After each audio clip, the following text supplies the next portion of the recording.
apple cider margarita is made with rich, flavorful spiced apple cider, Cointreau, and mezcal or tequila. It is served with a salt, sugar, and cinnamon spiced rim. It's the perfect fall cocktail. Let's make it. In a large stock pot, add apple cider, cinnamon sticks, cloves, ground nutmeg, and allspice. Bring to a boil and cook for 5 minutes. Then remove from heat and rest until completely cooled. Remove the cinnamon sticks and then strain any of the loose spices. Add in your favorite mezcal or tequila.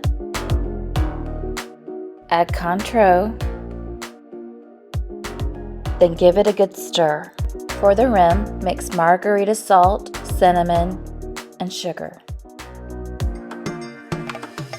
Run a slice of lemon around the top of a serving glass, then dip the glass into the rim spice mix. Fill the glass completely with ice, then pour in your margarita mix. You can garnish with cinnamon sticks and apples. That's up to you, and enjoy!